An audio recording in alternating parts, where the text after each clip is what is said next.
L'UFC 299, l'événement le plus attendu de ce début d'année. Même si on a une semaine très chargée avec Francis Ngannou contre Anthony Joshua et Baki contre Doumbé, on a quand même ce combat très particulier entre BSD et Dustin Poirier, événement très attendu. Forcément, Benoît Saint-Denis qui peut faire pratiquement l'histoire en battant Dustin Poirier, qui est une légende de l'UFC, pour aller chercher Islam Makhachev, le champion actuel de la catégorie. Donc, événement très important, événement que beaucoup ont suivi. Donc, si vous n'avez pas pu tout suivre, j'ai essayé de vous faire un petit résumé de ce qui s'est passé durant cet événement 299. Et si vous vous posez la question, oui, il a été à la hauteur des attentes. Même si on va parler des combats principaux, on va quand même parler des combats préliminaires, vu qu'ils étaient quand même assez intéressants et que les résultats étaient quand même très cool. Donc, on a eu notamment un combat entre Gamrot et Dawson Rhodes. Un combat très intéressant vu que ça peut être le prochain adversaire de Benoît Saint-Denis. Donc Gamrot a gagné et c'est très intéressant parce que on pouvait penser que Gamrot allait affronter Benoît Saint-Denis, et vu le résultat qu'on a eu, sans vouloir spoil, il y a moyen que le Gamrot BSD se fasse dans les mois à venir. On a eu aussi le dernier combat préliminaire, on a eu Curtis Blades versus Almeida. Voilà. Donc combat très intéressant puisque c'est dans les combats poids lourds et que donc Cyril Gane pourrait affronter un des deux, notamment le gagnant, et c'est Curtis Blade qui a gagné. On sait que Almeida voulait affronter Cyril Gane et que ce dernier a refusé, et que Thomas Pinal, le champion intérimaire actuel dans la catégorie poids lourd, a dit qu'il affronterait certainement le gagnant s'il y a un combat entre Cyril Gane et Almeida. Maintenant qu'Almeida a subi le premier KO de sa carrière face à Curtis Blade, qu'est-ce qui va se passer pour après? On sait pas trop. Pourquoi pas un match entre Curtis Blade et Cyril Gane, et le gagnant affronte Thomas Pinal, parce que Thomas Pinal on l'aime bien, mais il faudrait quand même faire un combat un jour. Voilà pour les combats préliminaires. On passe à la carte principale. Premier combat, Yan versus Song. Un combat incroyable, un combat vraiment, ça commence super bien. Le combat, j'étais un peu fatigué, forcément c'était pendant la nuit, ça m'a un peu réveillé. Voilà, très bon combat avec une victoire de Yang. Gros combat, je découvrais les deux combattants et franchement c'était très beau à voir, très beau combat qui s'est fini à la décision. Et ben franchement on s'est régalé pendant ces petits 3 rounds de 5 minutes. Combat vraiment intéressant. Je sais pas c'est de quoi la suite pour eux. Pas de combat pour le titre, normalement, ça m'étonnerait. Mais voilà, petit à petit, c'est bien, ça me fait découvrir des combattants. Et à mon avis, vu le combat qu'il y a eu, il y a moyen que les deux se rapprochent petit à petit du top 5, et que pourquoi pas, dans les mois à venir, l'un des deux finisse par avoir un combat pour le titre. Ensuite, Burns versus Della Maddalena. Combat très intéressant. Gilbert Burns, que j'ai connu contre, quand il a affronté Khamzat Chimaev. Et voilà, je l'ai redécouvert, voilà, parce que le combat contre Khamzat Chimaev, je l'ai pas fait en direct et tout. Donc voilà, c'est techniquement le premier combat de Gilbert Burns que je vois en direct. Et combat très intéressant. Burns qui prouve quand même que c'est un très bon combattant. Il a bien dominé pendant les 3 rounds. Mais vous le savez, un combat, ça se finit quand il n'y a plus de temps. Et même s'il reste 1 minute, tout peut arriver. Et c'est ce qui s'est passé. Gilbert Burns s'est fait un peu retourner. Les deux étaient au sol, mais son adversaire est revenu sur ses pieds avant. Et au moment où il s'est relevé, il a placé un coup de genou directement dans la mâchoire. Il était sonné, Burns, et il a essayé de se débattre, mais il s'est fait mettre KO à la dernière minute. Incroyable, très beau retournement de situation, hein, parce que franchement, ça aurait été une victoire de Gilbert Burns par décision. Mais là, du coup, Della Maddalena gagne le combat par KO, et franchement, c'était plutôt stylé. Très beau à voir. Par contre, on note quand même le retour, l'arrêt tardif de l'arbitre qui a arrêté le combat un peu tard quand même. Je sais pas ce qu'il attendait, peut-être que Gilbert Burns lui devait de l'argent, mais en tout cas ouais, il aurait pu arrêter un peu plus tôt le combat quand même. Ensuite, Hollande versus Michael Page. Combat très intéressant. Michael Page qui fait ses débuts. Il a notamment combattu au Bellator. Il devait affronter Cédric Doumbé. J'ai envie de dire heureusement pour Cédric qu'il l'a pas fait. Parce que je crois qu'il aurait pris cher malheureusement Doumbé. Après à voir. Mais de toute façon on n'aura jamais la réponse. Donc bon, voilà. Mais en tout cas Michael Page, pour ceux qui ne le connaissent pas, moi j'avais vu quelques vidéos et le gars est très divertissant. Et nous l'a prouvé juste avec son entrée. Il a fait une entrée sur la musique de l'Undertaker. Alors, entre Abdul au PFL Paris qui arrive sur la musique de John Cena et maintenant Michael Venom Page qui arrive sur la musique de l'Undertaker, je sais pas ce qui se passe, mais je pense que c'est le multiverse. Très cool à voir, très cool à voir. L'entrée était très cool, donc début musique de l'Undertaker, après c'était un peu remixé avec les petits gongs qu'il y a dans la musique de l'Undertaker. Très cool, c'était déjà divertissant et il nous a régalé Michael Venom Page avec il s'est un peu moqué de son adversaire et tout. C'était assez divertissant. On a été jusqu'à la décision, victoire de Michael Venom Page après une démolition. Vraiment, il s'est amusé avec son adversaire. Ça se voyait que son adversaire était un peu agacé. Voilà, il était un peu agacé du comportement de Michael Venom Page. La garde de Michael est un peu bizarre. Les bras vraiment vers le bas. Mais bon, voilà, apparemment ça marche, donc maintenant il part directement dans le top 5, dans le top 15, pas maintenant le top 5, il rentre dans le top 15 Michael Venom Page, et ça va être très intéressant. Pour rappel, il est dans la catégorie de Leon Edwards, donc la catégorie de Cédric Doumbé, mais quand Cédric Doumbé n'est pas à l'UFC, dommage, on n'aura probablement jamais ce combat, surtout que il me semble qu'il a plus de 35 ans, donc voilà, il faut qu'il se presse, il va avoir un combat pour le titre. Ça risque d'être intéressant. Après là, il y a beaucoup de challengers pour le titre de Leon Edwards. Après avoir, pourquoi pas, peut-être dans quelques mois ou l'année prochaine. Je pense qu'il doit faire encore quelques combats. Mais dans les mois à venir, je pense qu'il va se glisser très haut dans le classement. Et pourquoi pas un combat pour le titre. Et maintenant, Poirier versus BSD, le combat le plus attendu de la semaine. Tout le monde en a parlé, de TF1, BFM TV. Ils en ont parlé vers 20h hier. Combat très intéressant. Benoît Saint-Denis, ancien militaire français qui s'est reconverti au MMA. Son premier combat à l'UFC, il le perd par décision. L'arbitre, c'était le même, je pense que c'était le même pour le combat de Gilbert Burns. Il a pas arrêté le combat, vraiment. Il faisait plus rien, il était debout, il essayait de frapper, mais voilà, ça se voyait qu'il répondait plus. Mais comme il a le menton en acier, voilà, il a réussi à rester debout, à finir le combat. Il a perdu par décision, forcément, sa première défaite. Puis après, il a démoli tout le monde. Il a déjoué les pronostics, tout le monde le voyait perdre sur ses prochains combats. Mais au final, il les a gagnés par soumission, par KO. Et franchement, il nous a régalé pendant plusieurs mois. Il a enchaîné les combats et c'est ce qui fait que grâce au divertissement des combats, parce que vraiment ces combats, c'est vraiment, il rentre dans la gueule de l'adversaire, et ben il a affronté aujourd'hui Dustin Poirier, légende quand même de l'UFC.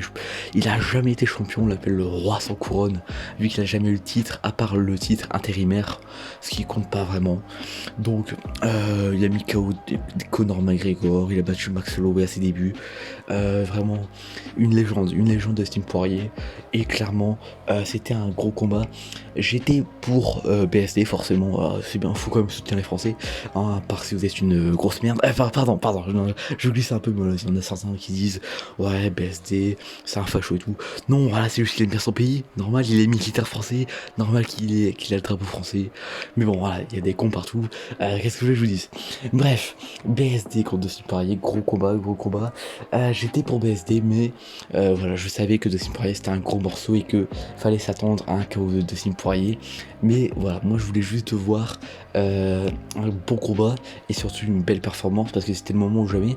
Parce que s'il se prenait un KO en 9 secondes comme Jordan Zebo, bah là c'était fin de carrière et ça aurait été bête. Mais là, voilà, on a eu un gros combat, on a été jusqu'au deuxième round.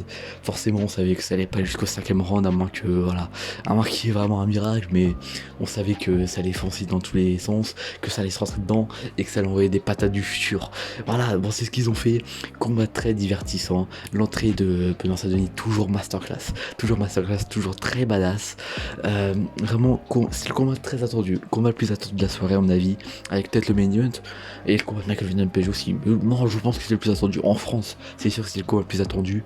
Dans le reste du monde, je saurais pas dire, mais je sais que les Américains nous aimaient pas trop sur les réseaux. On aimait bien dire que BSD BSD allait gagner. Bon voilà, c'est comme l'a dit Dustin Poirier en interview, on a raison de supporter notre gars, voilà, on a raison. Bon, pour revenir un peu dans le combat, premier round pour BSD, premier round, Dustin Poirier il voit pas le jour, il se fait emmener au sol, il se prend des pommes droites, des coups de coude, il prend très très cher. Le premier round pour BSD, personne peut rien dire. Premier round pour BSD, le deuxième round c'est déjà plus compliqué parce que à la pause, voilà, il y a Daniel Voirin, le coach de Benoît Saint-Denis, qui lui dit arrête de lui foncer dessus parce que Dustin Poirier il a mis KO McGregor, c'est le premier à l'avoir fait, donc il a des points en acier quoi. Donc faut éviter de rentrer trop en contact parce que un mauvais contre et c'est KO. Et ça, Benoît Saint-Denis, bah, c'est son gros défaut, on le savait.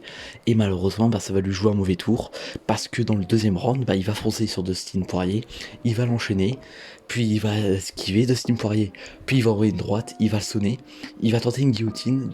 Il va réussir à partir, Benoît Saint-Denis, il va se relever, ça va repartir en échange, il va se reprendre une autre droite, et une autre droite, et il va finir KO. Malheureusement, bon, on savait que Dustin Poirier, il y avait très peu de chances qu'il perde, même si au premier round, il y a quelques tentatives d'étranglement et tout qui auraient pu passer, ça aurait été très très beau de battre Dustin Poirier au premier round. Malheureusement, c'est pas arrivé, c'est pas grave, rien n'est perdu pour Benoît Saint-Denis, même s'il a été KO. En soi, rien n'est perdu, je pense qu'il peut aller chercher, bah voilà, on a dit Gamrot, je pense qu'il va même avoir une chance pour le titre, pas cette année mais l'année prochaine, voilà. Franchement, je pense que l'année prochaine il a minimum une défense, une chance pour le titre. Je pense, ça m'étonnerait, j'ai parlé sur les réseaux, après c'était un peu à chaud, qu'il affronterait le gagnant du combat entre Max Holloway et Justin Gaethje pour le titre BMF lors de l'UFC 300. Ça m'étonnerait, mais en vrai, pourquoi pas. Après, je me demande si c'est un peu trop tôt parce que voilà, il vient d'être KO, faut qu'il se repose aussi, faut qu'il se rentraîne. Puis voilà, s'il affronte, je sais pas, Justin Gaethje, mais que ben il perd encore par KO au deuxième round, ben là ça risque d'être compliqué. Autant lui donner quelqu'un comme Gamrot qui a pas le niveau d'un Dustin Poirier ou d'un Justin Gaethje, Max Holloway, etc. Comme ça, il a plus de chances de gagner. S'il gagne, il commence à monter petit à petit. Il faudra attendre mardi pour savoir s'il va monter dans le classement. Pour moi, il va monter dans le top 10 et les top 12. Logiquement, il va monter quand même, vu qu'il a fait une belle performance quand même. Premier round, il domine Justin Poirier. Pas tout le monde aurait pu faire ça. Donc pour moi, il va quand même monter dans le classement, après à voir comment ça va être fait. Mais bon, pour moi, comme beaucoup le disent aussi, il est bankable, c'est-à-dire que bon, tout le monde l'aime bien, que ce soit en France ou en Amérique. Voilà, Matt Frevola, qui avait été mis KO par Dustin Poirier, par Benoît Saint-Denis au dernier combat, il avait apporté le soutien à Benoît Saint-Denis parce que c'est un beau gars. Voilà, tout le monde l'aime bien Benoît Saint-Denis, donc ils ont pas d'intérêt à le laisser de côté. Forcément, ils vont lui mettre des gros combats et ça c'est cool pour nous. Et pourquoi pas, Benoît Saint-Denis pourrait devenir le premier champion français à l'UFC. Ça serait vraiment cool parce que Cyril Gane en ce moment, bah, il fait plus grand chose et il fait plus trop de combats. Donc pourquoi pas, moi franchement ça serait vraiment cool de voir Benoît Saint-Denis champion. Après pour l'instant c'est Islam Makhachev et ça à mon avis ça sera Dustin Poirier qui ira peut-être le chercher. Normalement ça devrait être en juin, Dustin Poirier contre Islam Makhachev, parce que oui, si Benoît Saint-Denis aurait gagné, forcément ça aurait été contre Islam Makhachev après.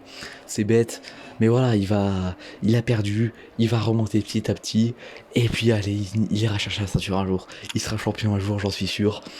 Et allez, on y croit, on apporte toujours notre soutien aux Français. Et forcément, je sais que ça va le faire, je sais que ça va aller. Hâte du prochain combat. Maintenant, qui se repose, qui fasse pas un combat dans 3 mois. Qui se repose, un combat, je sais pas, en juin ou quoi. Qui prenne son temps. On a hâte de voir la suite. Bonne chance à Benoît Saint-Denis pour la suite. On va toujours le soutenir. Force à lui, force à Dustin Poirier pour la suite. Et le main event, O'Malley versus Vera. O'Malley le champion et O'Malley qui est bien soutenu. Je pensais pas qu'il était autant soutenu, mais le public l'aime bien. Et on a eu un très chouette combat qui a été à la décision. On a fait les 5 rounds. Même si au début je m'en foutais un peu du combat, on a eu comme un des meilleurs combats de la soirée. C'est vrai que j'ai pas dit, mais Benoît Saint-Denis versus Dustin Poirier, ils ont eu le prix du meilleur combat de la soirée. Donc ils ont eu 50 000 $ chacun en plus. Ça se prend vraiment. Mais je pense que ce combat aurait pu l'avoir aussi. Mais je sais pas, je pense que le main event peut l'avoir aussi, le combat de la soirée. mais je suis pas sûr à vérifier. En tout cas, gros combat. O'Malley qui va enchaîner Vera. Vera que je connaissais pas avant le combat, mais qui a prouvé qu'il avait un menton d'acier. Vraiment, un menton d'acier. Il a subi 232 coups et il n'est pas tombé. Il n'a pas été KO. Non, on a été à décision alors qu'il s'est fait enchaîner pendant les 5 rounds. On a eu forcément décision unanime. O'Malley a gagné. Il conserve donc son titre, mais Vera, très impressionnant de pas tomber après 232 coups, mais voilà, des gros coups de genou dans le crâne et tout, et il a tenu. Bon, il perd, donc bon, au final, ça sert pas à grand chose, voilà, il s'est juste fait mal pour rien, mais voilà, ça reste comme un gros combat. Voilà, on n'a pas été à la lutte et tout, hein, on n'a pas été au sol, on est resté debout, des frappes, des coups de genoux, des coups de pied, des high kicks, tout ce que tu veux, on a tout envoyé dans le main event, et gros combat, O'Malley qui reste champion. Je sais pas qui va aller chercher par contre, hein, je sais pas, je connais pas trop la catégorie, je crois que c'est je vais pas dire c'est quelle catégorie, je saurais même pas dire c'est quelle catégorie, mais voilà, je crois pas qu'il y ait des gros noms dans la catégorie. Après voilà, c'est peut-être moi qui dis n'importe quoi, je crois que c'est dans la catégorie, il y a Umar Nurmagomedov, je suis pas sûr, je sais plus, ils sont trop dans la famille Nurmagomedov, ils sont beaucoup trop, mais bon c'est pas grave. O'Malley donc il conserve son titre, hâte de voir la suite pour lui. Pour l'instant il est très chaud, je me demande qui va le faire tomber, ça va être très intéressant pour la suite, et c'est ce qui conclut cette UFC 299 qui était vraiment pas dégueulasse, hein. Vraiment un très bon show. Voilà, je suis pas dégoûté de la défaite de BSD, ça a été deuxième round, c'était pas mal. On a eu des très bons combats, les débuts de Michael Venom Page qui gagne. Franchement, ça a été très bon show. Bref, c'est là-dessus que se termine cette review. Abonnez-vous, likez pour ne pas louper la suite et prochaines reviews, etc. Même si là j'ai fait une grosse parenthèse sur la MMA. Je continuerai pour l'UFC 300, etc. En plus je vois que ça vous plaît, hein. J'ai vu que ça vous a plu pour la review de Baki vs Doumbé. Donc voilà, si ça continue à vous plaire, je vois qu'il y a beaucoup de vues, beaucoup de likes. Je continuerai à parler du MMA et bon, je continuerai à parler du catch aussi. Mais voilà, peut-être un peu moins, je parlerai forcément de WrestleMania, etc. Intéressez-vous là, parce que voilà, je vois que ça fait la guerre sur les réseaux. Non, le catch c'est nul, non, le MMA c'est nul. On arrête le MMA, le combat de MMA parce qu'il y a un truc dans le pied alors qu'au catch il y a plus et tout. On s'en fiche, arrêtez de faire la guerre. Ça sert à rien les gars, ça sert à rien, profitons de ces deux merveilles. C'est incroyable, le catch c'est incroyable, le MMA c'est incroyable les gars, profitons des deux. Et puis voilà, c'est ça qui est beau. Bref, c'est là-dessus que j'arrête cette vidéo, cette review. C'était Platy, bye tout le monde, abonnez-vous, likez, bye tout le monde.